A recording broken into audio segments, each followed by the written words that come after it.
안녕하세요. 책한민국입니다.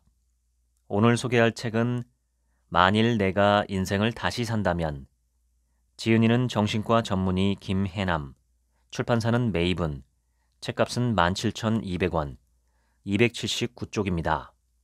초판 일쇄는 2022년 11월 11일입니다. 김해남, 정신분석 전문의, 1959년 서울에서 태어나 고려대 의과대학을 졸업하고 국립정신병원, 현 국립정신건강센터에서 12년 동안 정신분석 전문의로 일했다. 경희대 의대, 성균관대 의대, 인제대 의대 외래교수이자 서울대 의대 초빙교수로 학생들을 가르쳤고 김해남 신경정신과 의원 원장으로 환자들을 돌봤다.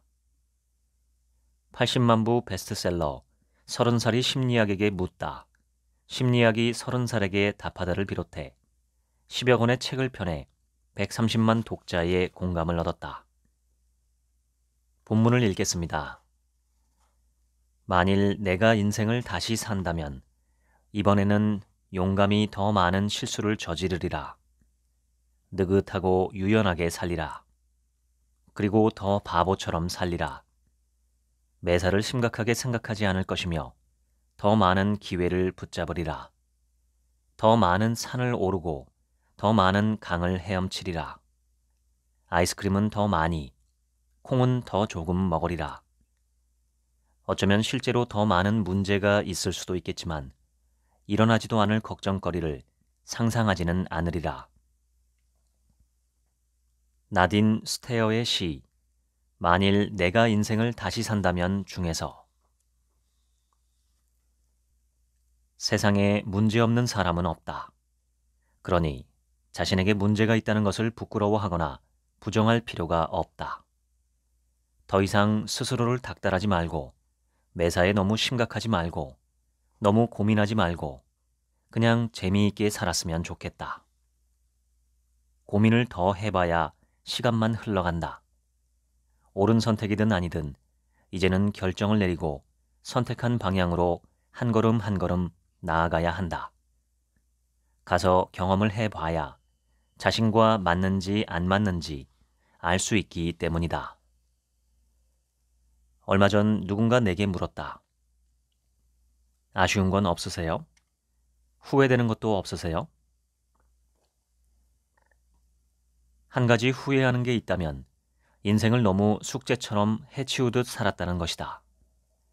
의사로, 엄마로, 아내로, 며느리로, 딸로 살면서 나는 늘 의무와 책임감에 치여 어떻게든 그 모든 역할을 잘 해내려 애썼다. 나 아니면 모든 게 잘 안 돌아갈 거라는 착각 속에 앞만 보며 달려왔고 그러다 보니 정작 누려야 할 삶의 즐거움들을 놓쳐버렸다. 그래서 이제는 그러지 않으려고 한다. 파킨슨 병입니다. 2001년 2월 나는 파킨슨 병이라는 진단을 받았다. 파킨슨 병은 도파민이라는 신경 전달 물질을 생산하는 뇌 조직의 손상으로 인해 손발이 떨리고 근육이 뻣뻣해지며 몸이 굳고 행동이 느려지고 말소리가 잘 나오지 않는 등의 증상이 나타나는 신경퇴행성 질환이다. 43살의 파킨슨 병이라니 너무 잔인하지 않은가? 게다가 파킨슨 병은 우울증과 치매, 편집증, 피해망상 등의 증상을 동반하는데 나에게 그런 시련이 닥쳤다는 것이 믿어지지 않았다. 가장 끔찍한 사실은 파킨슨 병은 아직까지 딱히 치료법이 없어 희귀성 질환으로 분류되며 발병 후 15년에서 17년 정도 지나면 사망이나 심각한 장애가 나타난다는 것이었다. 그것은 곧 내 인생이 60세 전에 끝난다는 것을 의미했다. 내가 왜 그런 병에 걸려야 하는지 이해할 수 없었고 눈앞이 깜깜했고 현실을 받아들이기가 힘들었으며 세상이 너무나 원망스러웠다. 우울은 더 깊어져 갔고 차라리 이대로 죽어버리는 게 낫겠다는 생각이 들었다. 그러던 어느 날 문득 정신이 번쩍 들었다. 왜 오지도 않은 시간을 걱정하느라 침대에 누워 오늘을 망쳐야 하는가? 살다 보면 예기치 않은 불행이 닥쳐올 때가 있다. 그것을 피할 수 있는 방법은 없다. 하지만 그 후의 시간을 어떻게 보낼지는 내가 어떻게 마음먹느냐에 달려있다.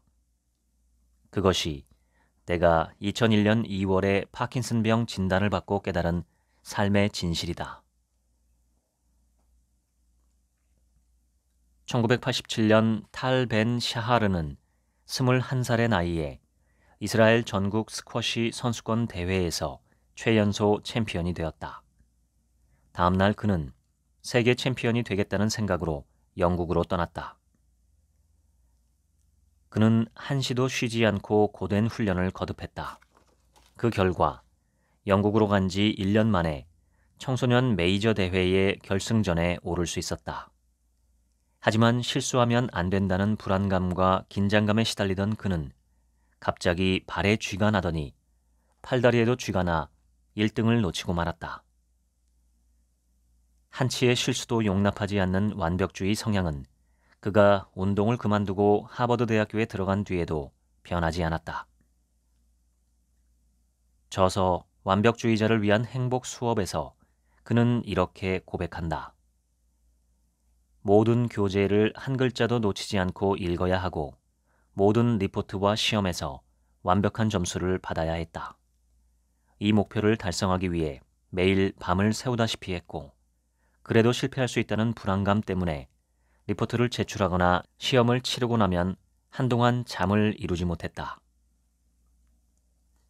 그는 항상 최고점을 받았지만 불행했고 심지어 나중에는 공부 그 자체를 싫어하게 되었다.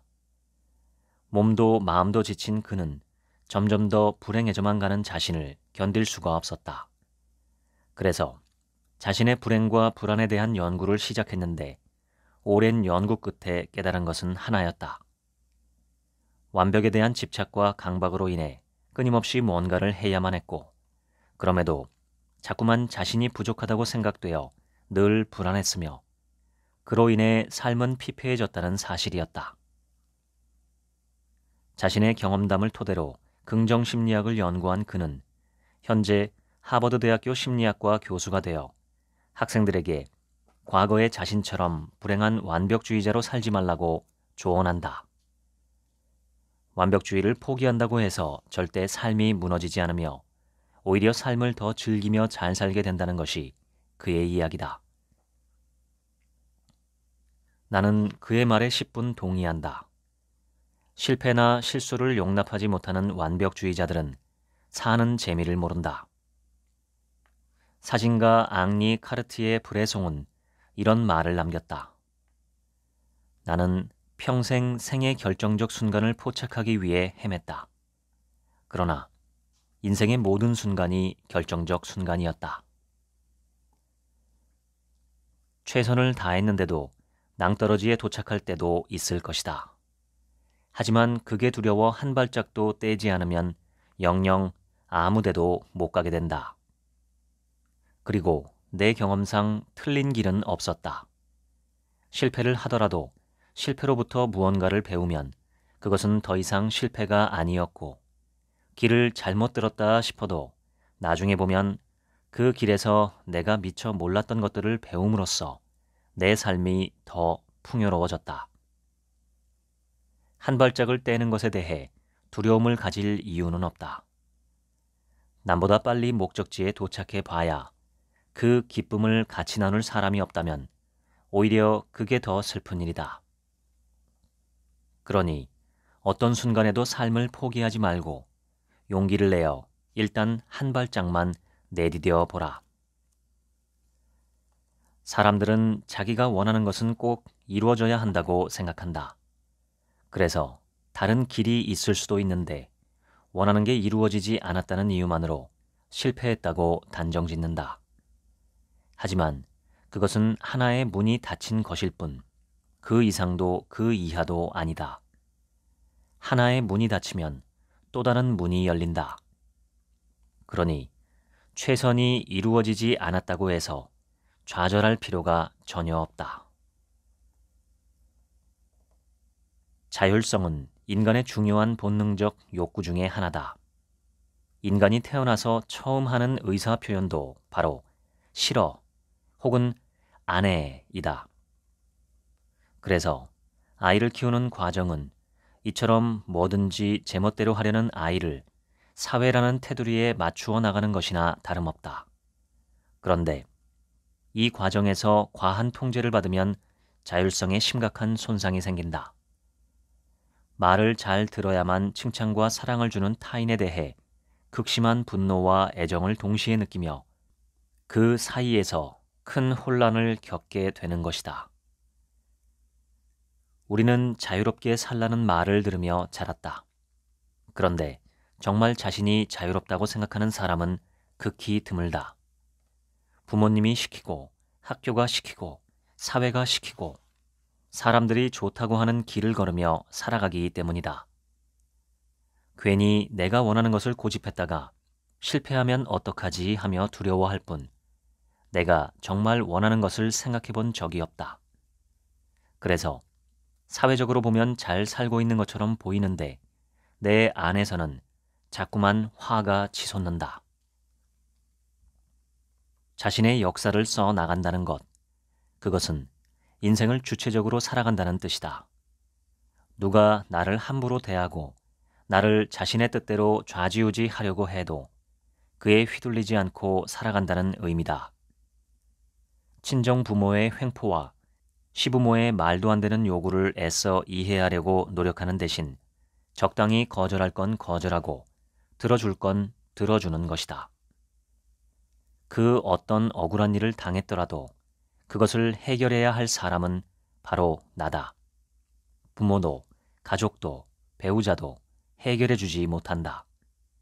그러므로 남 탓하기 전에 문제를 해결할 사람이 나밖에 없다는 사실부터 받아들일 필요가 있다. 그래야 남의 역사가 아닌 내 역사를 써 나갈 수 있고 남의 인생이 아닌 내 인생을 살 수 있다.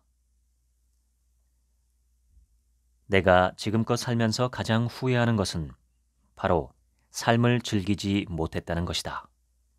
더 기가 막힌 것은 누군가 나에게 삶의 즐거움을 포기한 대가로 얻은 것이 무엇이냐고 물으면 할 말이 없다는 것이다. 마음만 먹으면 끝없이 만들 수 있는 것이 삶의 즐거움이다. 삶을 즐기는 것은 해야 한다는 말을 줄이고 하고 싶다는 말을 늘려가는 것이 그 시작이다.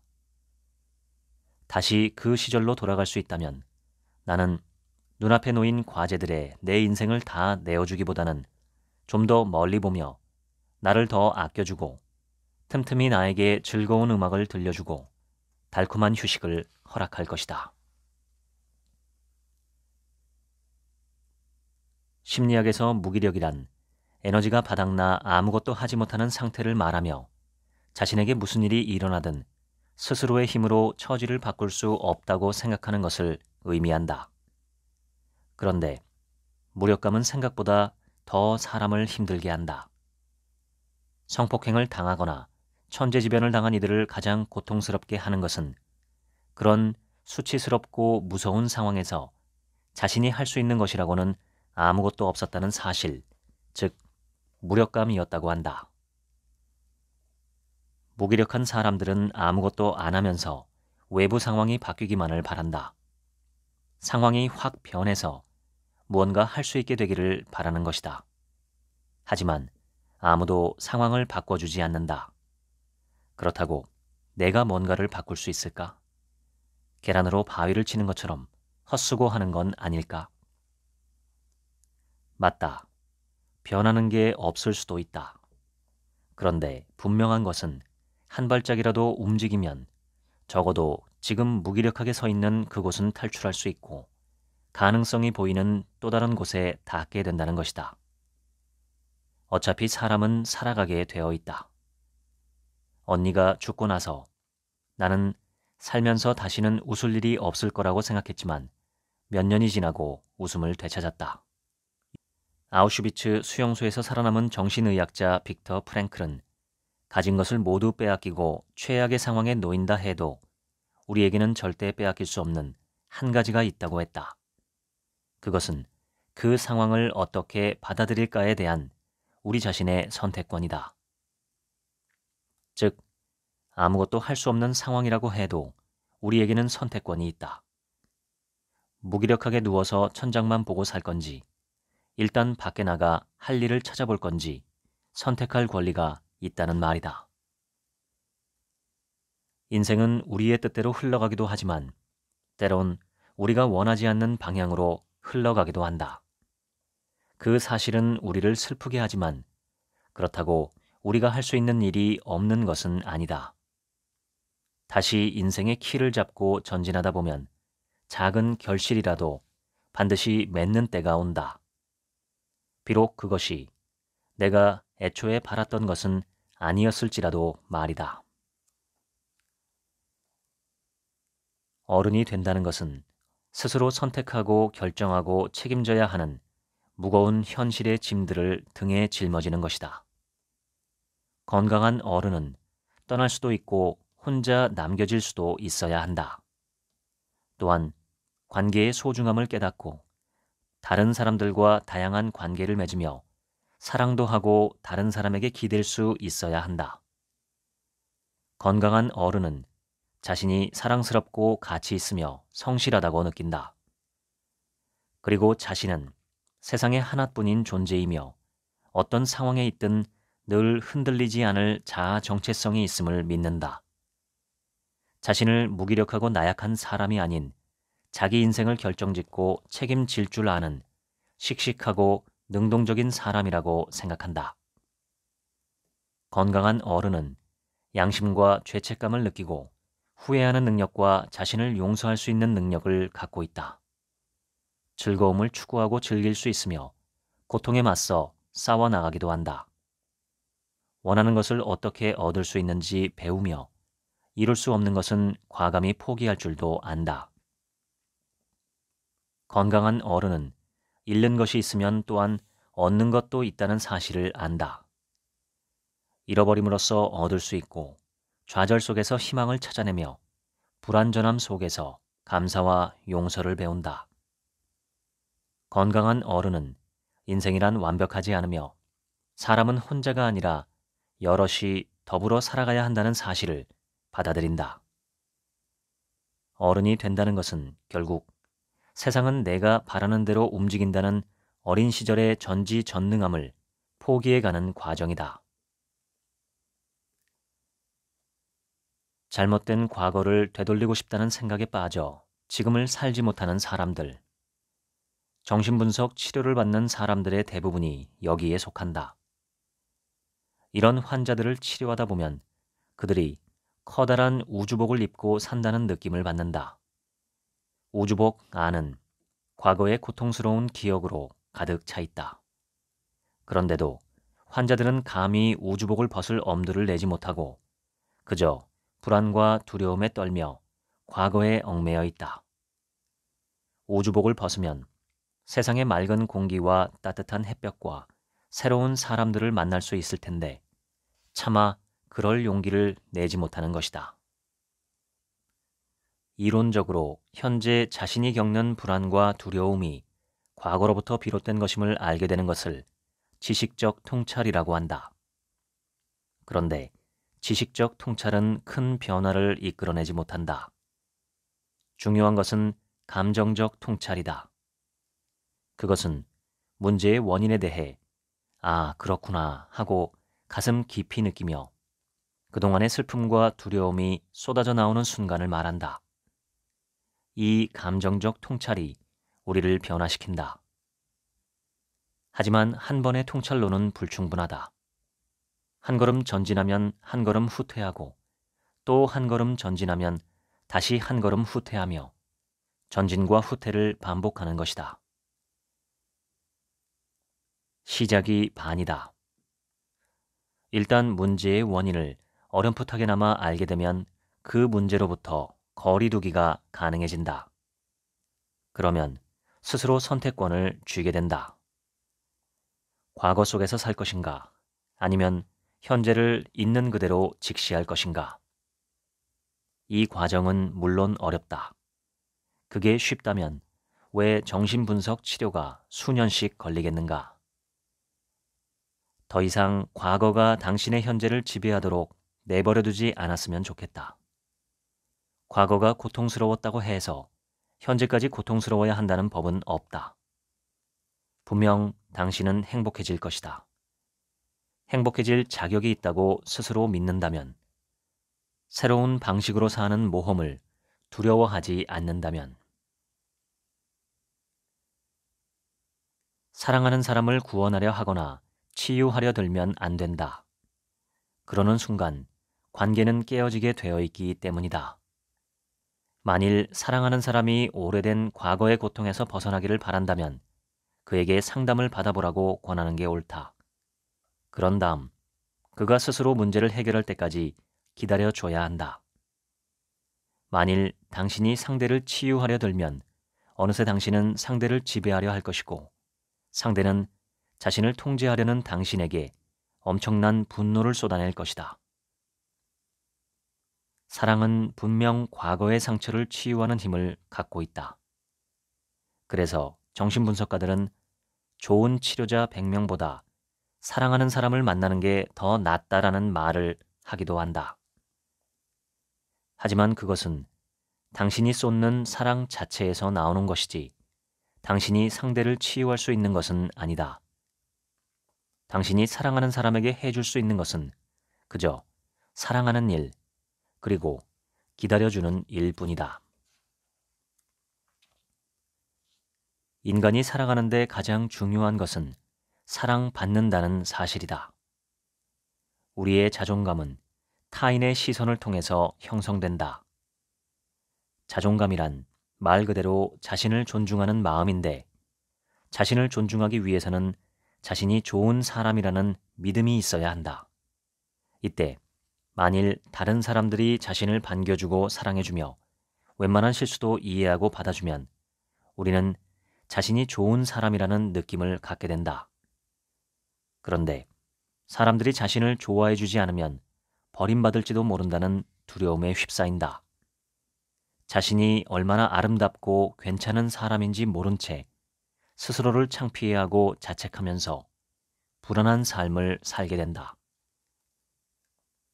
열등감이 크고 자존감이 낮은 사람들은 주어진 일을 견디고 해나갈 뿐이지 자신이 주인이 되어 목표를 세우고 나아가지 못한다. 자신에겐 그런 능력이 없고 해봤자 실패할 것이 뻔하다고 생각해 미리 포기해버리기 때문이다. 그리고 타인들의 공격에 무방비 상태가 되어 당하기만 한다. 못생겨서 싫어 라는 무례한 말을 듣고도 가만히 있고, 너는 뭐 하나 제대로 하는 게 없구나 라는 비난을 당연하다고 받아들인다. 화를 내며 부당하다고 말해야 하는 상황에서조차 아무 말 못하는 것이다. 그러므로 다른 사람의 시선에서 벗어나 스스로 자신을 들여다보라. 누구나 부족한 구석이 있지만 찾아보면 좋은 구석도 많다. 그런데 부족한 것만 너무 커 보이고 자꾸만 주눅이 든다면 그것은 내가 진짜로 그런 사람이어서가 아니라 다른 사람들의 시선에 얽매여 있다는 뜻이다. 자존감이 낮다면 우선 잘못된 시각부터 교정할 필요가 있다. 스스로를 한심하고 모자라고 허둥대는 결점투성이로 바라보면 인생도 그렇게 흘러갈 것이다.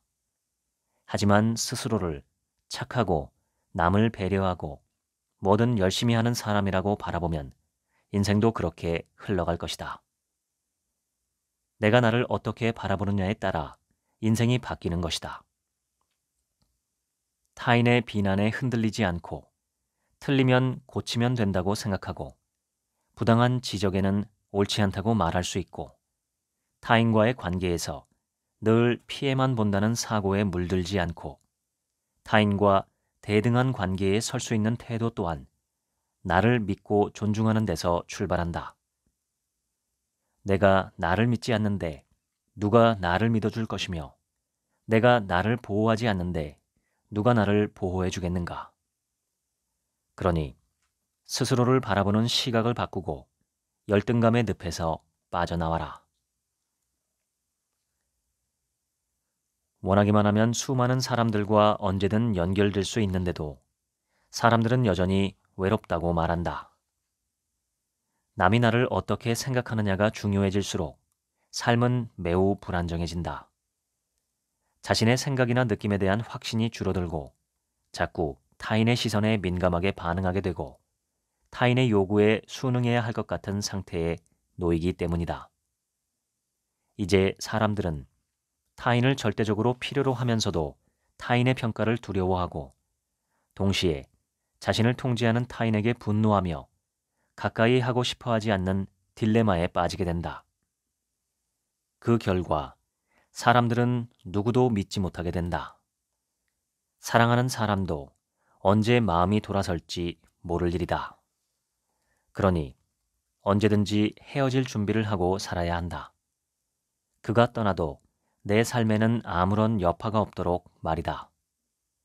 그래서 어느 누구도 깊이 알려고 하지 않는다.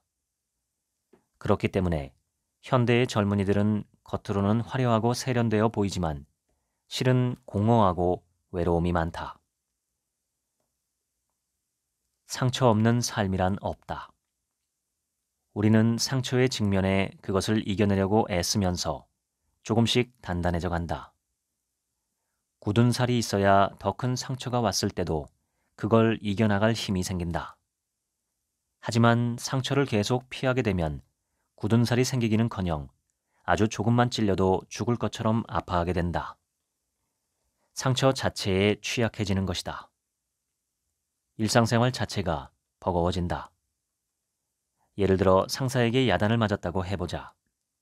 업무상 실수에 대한 지적을 한 것인데 그것을 상처라고 말하는 사람들이 있다. 그것은 상처가 아니다. 아주 사소한 일까지 모두 상처라고 말하면 우리 삶은 문제덩어리가 되어버린다.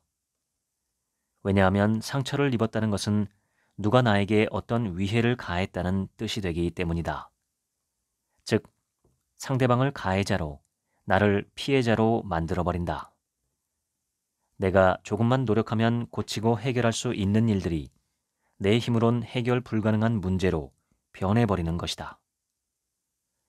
상처는 우리가 무언가를 절실하게 원하기 때문에 받는 것이다. 무언가 원하는데 그게 내 바람대로 되지 않을 때 상처받았다고 하는 것이다. 그러니 내가 원하는 게 정말 합당한 것인지부터 생각해 볼 필요가 있다. 누군가에게 문자 메시지를 보냈는데 답장이 금방 안 온다는 이유만으로 냉큼 상처 입었다고 말하는 것은 나쁜 습관일 뿐이다. 상처와 상처가 아닌 것을 구분짓는 것, 그것은 어쩌면 상처로부터 자유로워지기 위한 첫걸음인지도 모른다. 혼자가 편하다고 말하는 사람들이 점점 늘어나고 있다. 이들은 독립적이고 자유로운 생활을 추구하며 자신의 기쁨과 편안함을 우선으로 한다. 다른 이에게 신경 쓰느라 에너지를 낭비하고 싶지 않다고 말하고 조금이라도 다른 사람에게 의지하게 되는 상황을 몹시 두려워한다. 결혼이나 출산으로 자유가 구속당하는 것을 이해하지 못하며 그럴 필요성도 느끼지 못한다. 독립은 스스로 자신의 생활을 영위할 수 있는 능력이다. 그런데 사실 독립은 타인에게 의존해야 할 때 의존할 수 있는 능력을 전제로 한다. 살다 보면 남들의 도움이 필요할 때가 반드시 온다. 그럴 때 독립적인 사람은 당당하게 도움을 청한다. 또 누군가 자신을 필요로 할 때 기꺼이 도움을 준다. 하지만 도와달라고 했다가 자칫 인생의 주도권마저 타인에게 내줘야 할까봐 두려워하는 이는 선뜻 도와달라고 하지 못한다. 그럴 경우 그것은 독립이 아니라 고립이 되어버린다. 혼자서는 결코 문제를 해결할 수 없는 상황에서 고립을 자처하는 것이다. 누군가와 관계를 맺는다는 것은 거역할 수 없는 인간의 본능이다. 인간은 누군가에게 기대고 싶어하고 보살핌을 받고 싶어하며 무엇이든 공유하고 싶어한다. 좋은 것, 맛있는 것, 재미있는 것을 보면 사람들은 혼자서 그것을 경험하기보다는 다른 사람과 나누고 싶어 한다. 혼자만의 경험과 느낌은 기억 속에서 색이 바래져 가기 쉽다. 그러나 다른 사람과 함께 공유한 기억은 추억이 되고 역사가 된다. 언제나 친절하고 착하고 누구와도 갈등 없이 지내는 사람들. 그들을 자세히 들여다보면 공통점이 보인다. 미움, 분노, 원망, 질투, 시기 등 나쁜 감정이 올라오면 곧바로 저지하고 억압하는 강박증이 있다는 것이다. 그들은 나쁜 마음을 가져서는 안 된다고 생각한다. 나쁜 마음을 가지는 순간 자신을 나쁜 사람이라고 여기며 괴로워한다. 나쁜 감정을 가지는 것 자체를 견디지 못하는 사람들은 부정적인 감정이 생기는 즉시 자신을 나쁜 사람이라고 자학하며 감정을 억압한다. 그들은 상대에게 감정을 드러내는 순간 소중한 관계를 망칠지도 모른다고 생각한다. 그래서 화가 나도 절대 표현하지 않고 참기만 한다. 이러한 성격 특성은 어린 시절부터 형성된 경우가 많다. 아이가 짜증을 내거나 투정을 부리는데 부모가 심하게 혼내거나 아이의 감정을 무시해버리면 아이는 자기의 감정이 옳지 못하다고 여기고 부정적인 감정은 무조건 억압해야 하는 것으로 잘못 인지하게 된다. 억압된 감정은 중화되거나 승화되지 못하고 곪게 된다. 그러므로 어떤 감정이든 생기면 그 감정을 차분히 들여다볼 수 있어야 한다. 나쁜 감정을 느낀다고 해서 자신을 나쁘게 볼 필요는 없다. 병이 내게 찾아오면서 많은 것이 바뀌었다. 파킨슨병 판정을 받은 지도 벌써 22년. 나에게 파킨슨병은 불청객인데 어느새 사랑방을 딱 차지하고는 도통 갈 생각을 안 하는 손님이다. 그런데 병으로 인해 천천히 걷거나 누워있는 시간이 많아지면서 지금껏 보지 못했던 세상을 발견했다. 세상을 구석구석 바라보며 물방울같이 아주 사소한 것에도 세상의 이치와 아름다움이 있다는 것을 알게 된 것이다. 유독 고통스러웠던 밤이 지나가고 새벽이 밝아오는데 해가 뜨기 직전 하늘이 그렇게 멋있는 줄 미처 몰랐었다. 예전에 그냥 푹 떠서 금붕어 밥을 줄 때는 몰랐는데 천천히 주면서 금붕어들을 보니 조그만 입을 오물거리는 게 그렇게 예쁠 수가 없었다.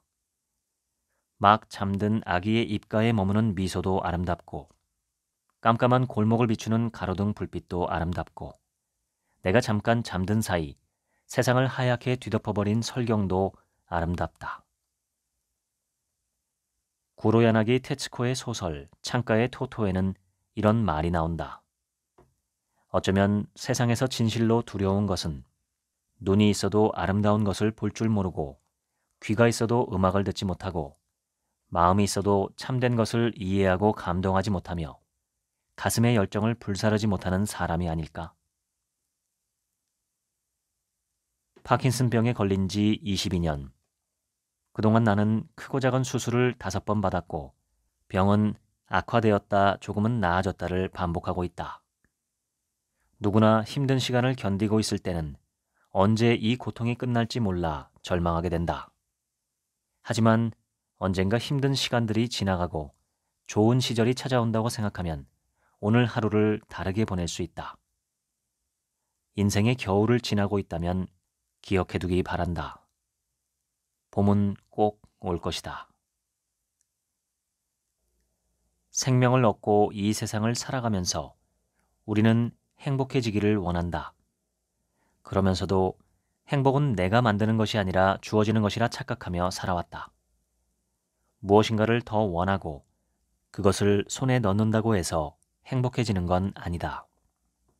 원하던 것을 손에 넣는 순간 바로 우리는 더 큰 것을 원하게 된다. 사람의 욕심은 끝이 없는데 그에 비해 내가 가진 것이 늘 부족하게 느껴지기 때문이다. 행복은 오히려 덜어냄으로써 찾아온다.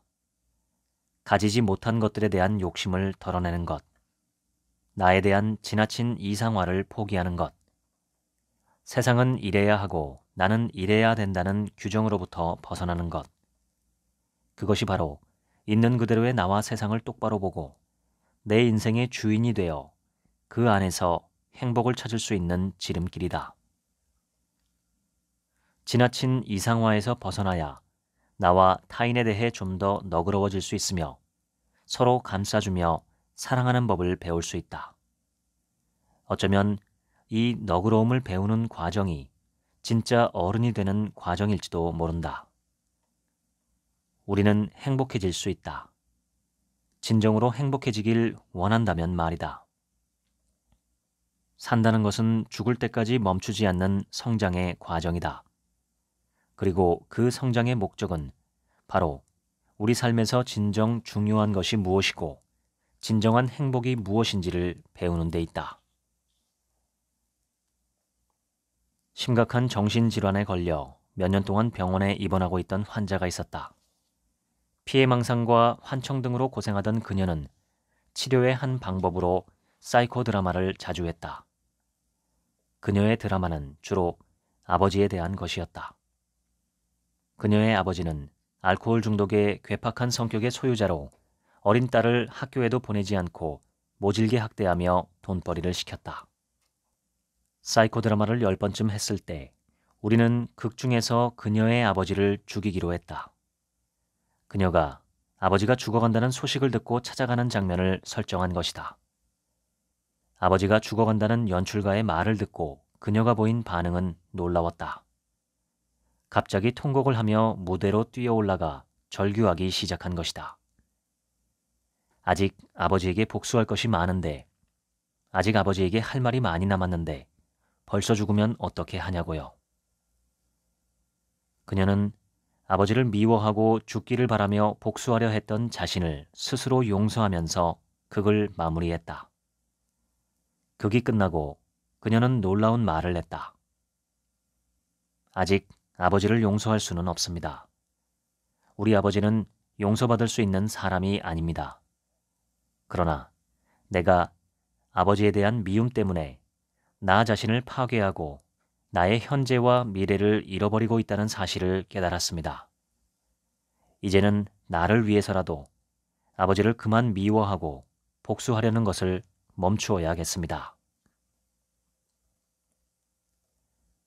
분노나 화는 자신을 보호하려는 감정이다. 하지만 심한 분노에 사로잡히면 끝없이 되풀이되는 과거의 기억과 감정 때문에 더 이상 앞으로 나아가지 못한다.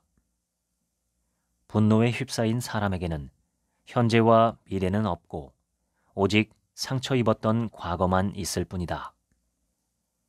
분노가 통제되지 않으면 주변 사람들뿐 아니라 결국 자신마저 무참하게 파괴해버린다. 용서란 내 마음에서 분노와 미움을 떠나보내는 작업이다.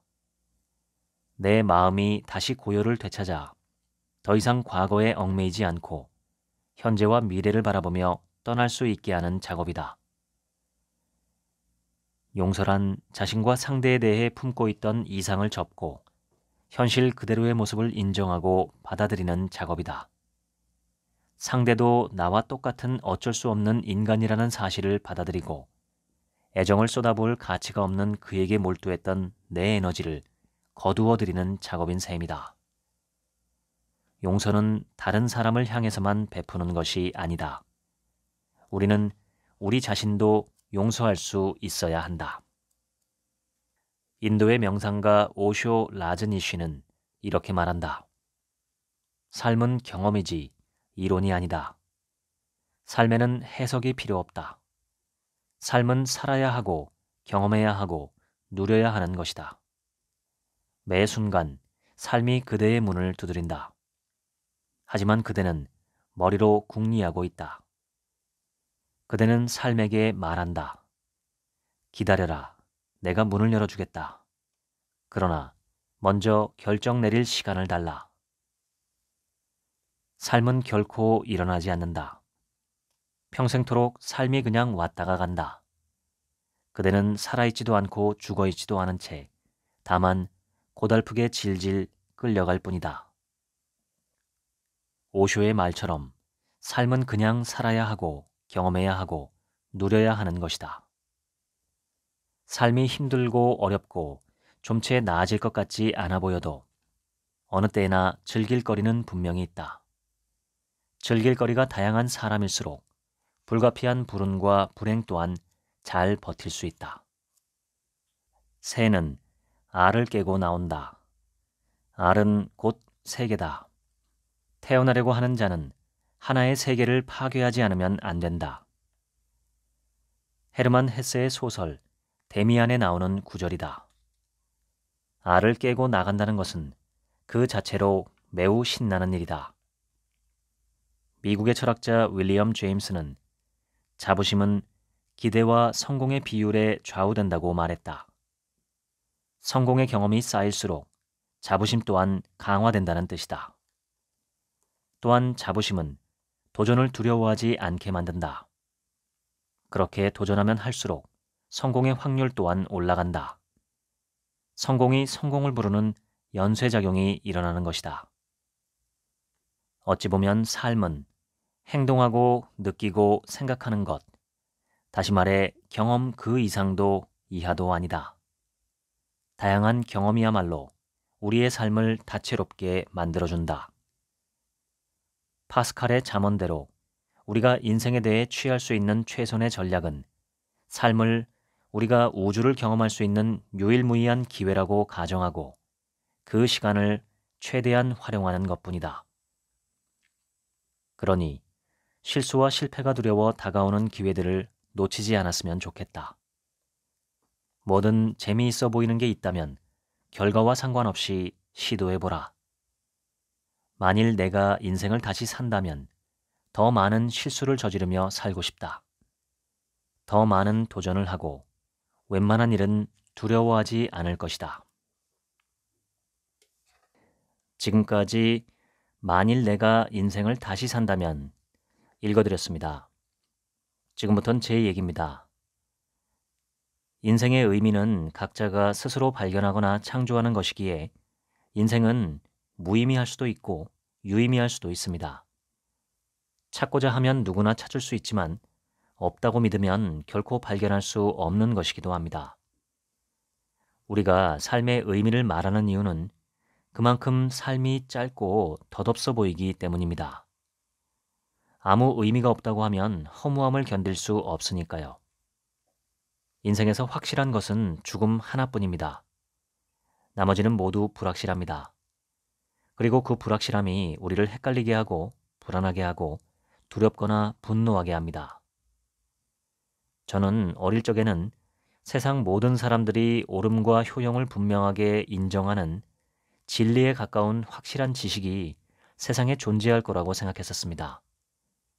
책을 많이 읽고 지식을 얻으면 세상 모든 일에 대해서 칼로 무자르듯 정확하게 판단하고 참과 거짓을 알 수 있으리라 기대했습니다.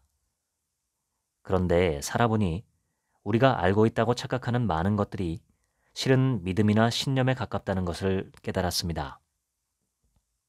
인간은 믿는 존재입니다. 사랑을 믿고 희망을 믿고 가족과 친구와 나의 경험을 믿으며 살아갑니다. 신을 믿거나 신이 없음을 믿거나 전생이나 윤회를 믿거나 그것들을 미신으로 믿거나 내 존재의 고귀함을 믿거나 스스로를 비참한 존재라고 믿으며 살아갑니다. 할 수 있다고 믿거나 없다고 믿거나 변화한다고 믿거나 변화하지 못한다고 믿습니다. 1 더하기 1은 2라고 믿거나 다른 답이 있을 수도 있다고 믿습니다. 나와 남의 삶의 가치와 의미를 믿거나 모두를 부정하고 없다고 믿으며 살아갑니다. 한마디로 우리는 우리가 갖고 있는 믿음의 총합이며 이 믿음은 검증할 수 없는 경우가 태반입니다.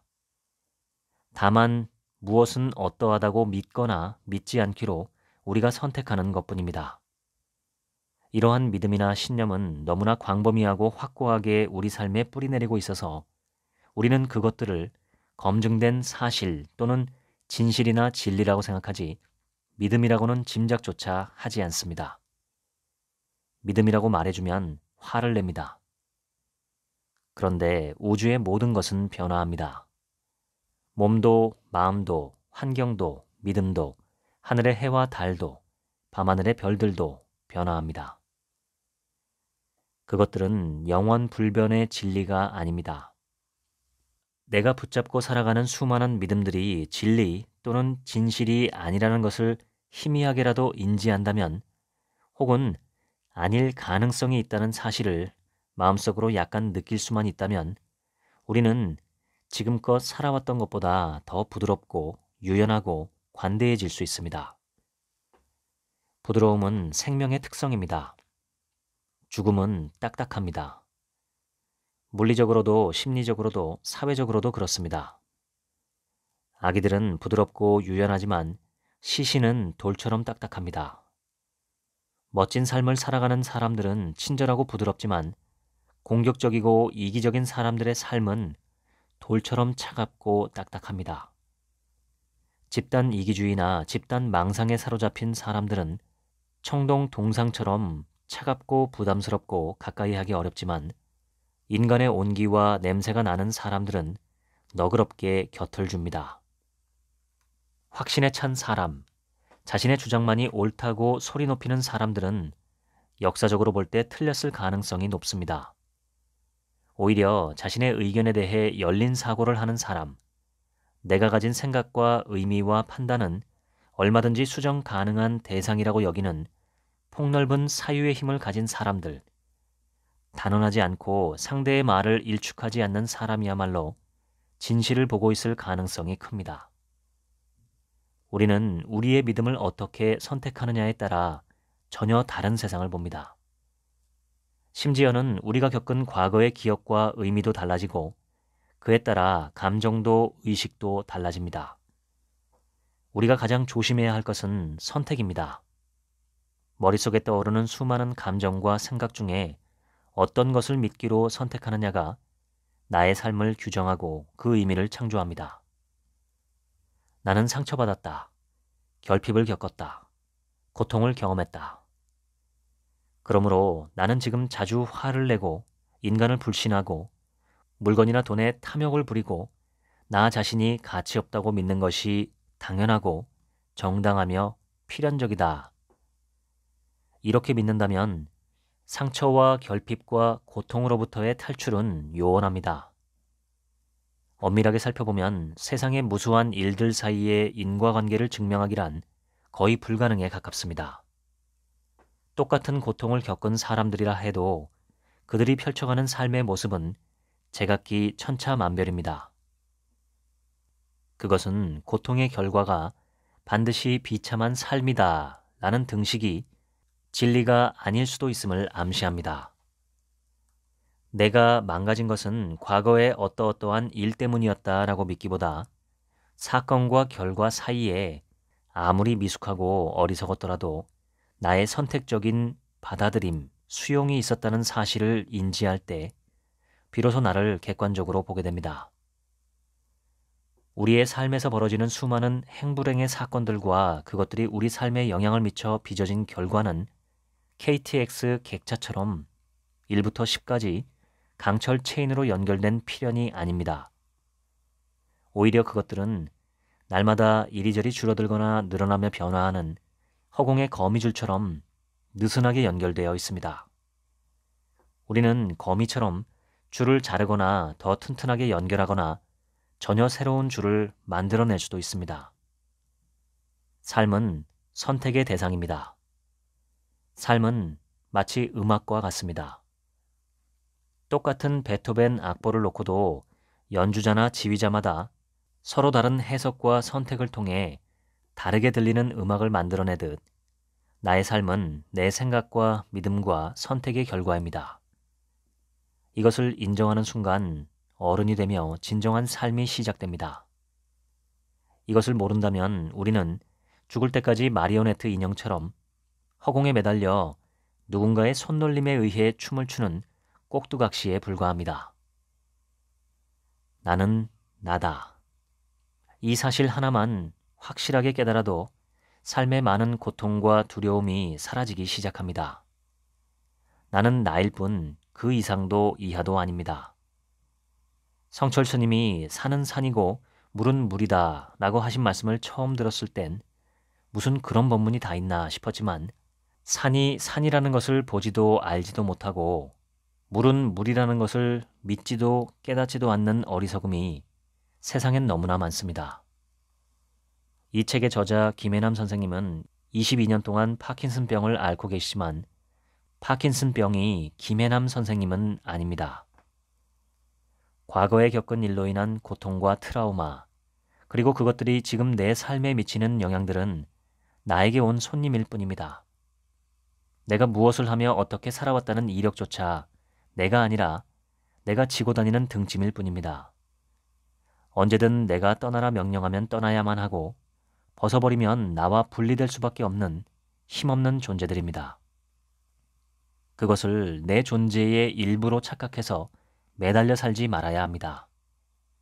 그것이 나는 나다라는 말에 들어있는 수많은 진실 중에 하나입니다. 우리 각자의 요란한 외피 속에 숨겨진 나는 모두 숨막힐 정도로 아름답고 강인하며 고귀합니다. 이 방송을 들으시는 모든 분들이 나답게, 나로서, 나처럼 살아가는 삶을 개척하시면 좋겠습니다. 그런 삶이 향기롭습니다. 지금까지 책 한 민국의 하루치 생각이었습니다. 감사합니다.